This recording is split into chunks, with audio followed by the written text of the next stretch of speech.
First I want to present this. It's produced by the New York Academy of Sciences, and it's a report on Chernobyl. Can be downloaded. They translated 5,000 articles from Russian the first time into English. It seems that nearly 1 million people have already died as a result of Chernobyl, despite what WHO says and the IAEA. This is one of the most monstrous cover-ups in the history of medicine, because everybody should know about this. Then we extrapolate through to Japan. Japan is, by orders of magnitude, many times worse than Chernobyl. Never in my life did I think that 6 nuclear reactors would be at risk. I knew the 3 GE engineers who helped design these Mark I GE reactors. They resigned because they knew they were dangerous. So Japan built them on an earthquake fault. The reactors partially withstood the earthquake, but the external electricity supply was cut off, and the external electricity supply supplies the cooling water 1 million gallons a minute to each of those 6 reactors. Without the cooling water, the water falls and the rods are so hot they melt, like at 3 Mile Island and at Chernobyl. So the emergency diesel generators, which are as large as a house, got destroyed by the tsunami. So there is no way to keep the water circulating in the reactors.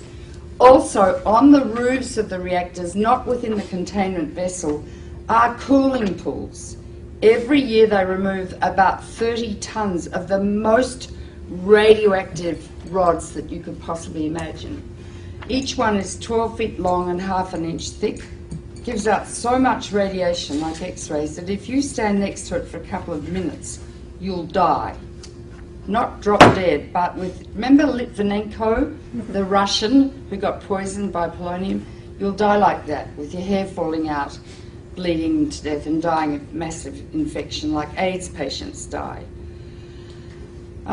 So these are, and they're thermally hot, so they have to be put in a big pool and continually cooled too. The pool has really no roof.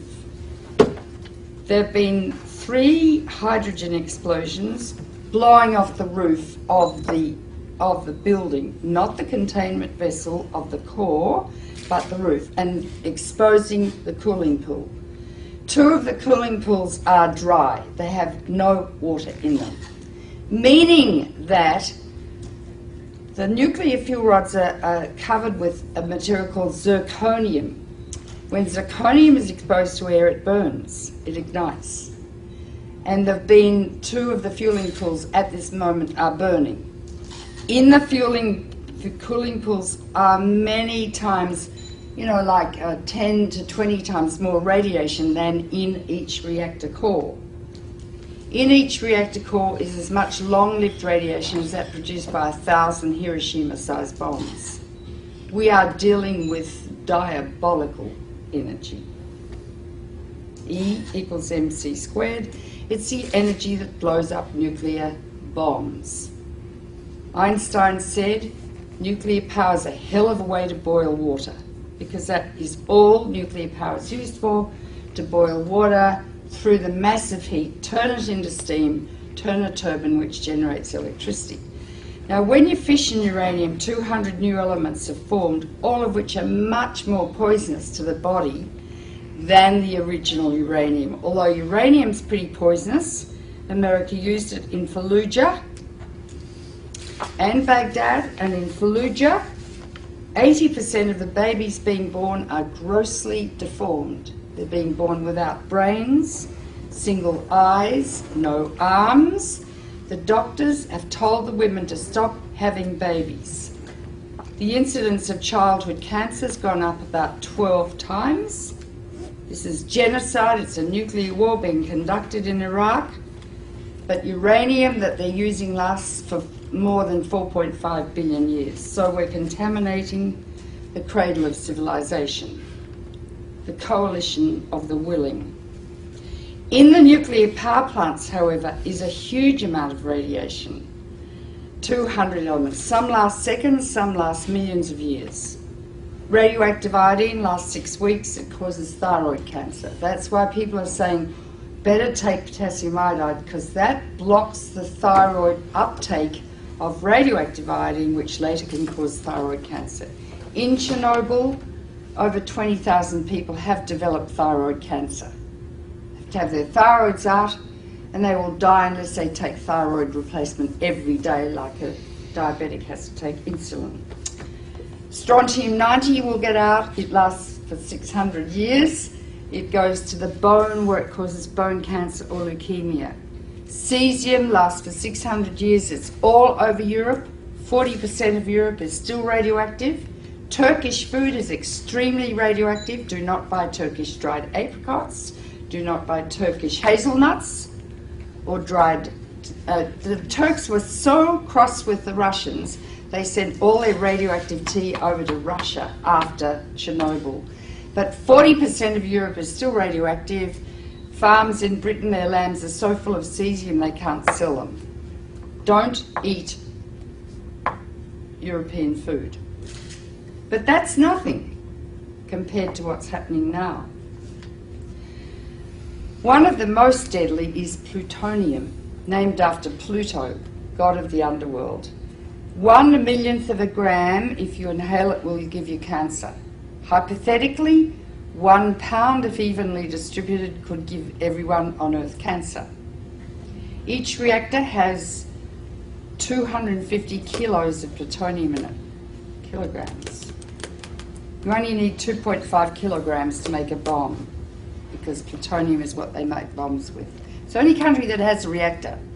From your uranium, you are the biggest exporters of uranium in the world, Cameco. Canada sells two things. It sells wheat for life and uranium for death. Right? Plutonium is going to get out and spread all over the northern hemisphere, and it's already heading towards North America now.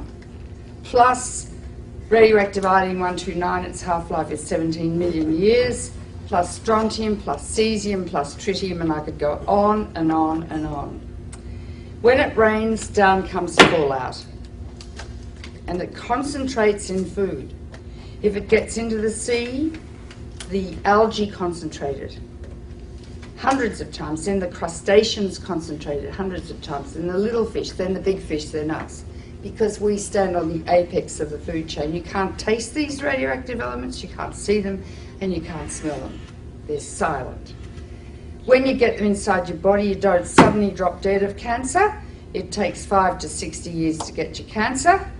And when the cancer, if you feel a lump in your breast, doesn't say, I was made by some strontium-90 you ate in a piece of fish 20 years ago. All radiation is damaging. It's cumulative. Each dose you get adds to your risk of getting cancer. With americium, that's more dangerous than plutonium. I mean, I could go on and on.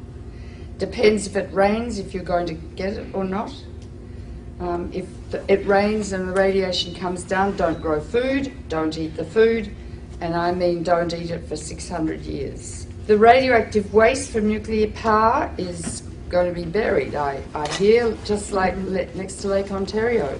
It's going to leak, last for millions of years, it's going to get into the water, into the food chains. Radioactive waste will induce epidemics of cancer, leukemia, and genetic disease for the rest of time. This is the greatest public health hazard the world has ever witnessed, apart from the threat every day of nuclear war. Einstein said the splitting of the atom changed everything save man's mode of thinking. Very profound. Thus we drift towards unparalleled catastrophe. We are arrogant, we have a lot of hubris, and I think the reptilian midbrain of some men's brains is pathological. We are now in a situation where we have harnessed the energy of the sun. It is totally out of control, and there's simply nothing we can do about it.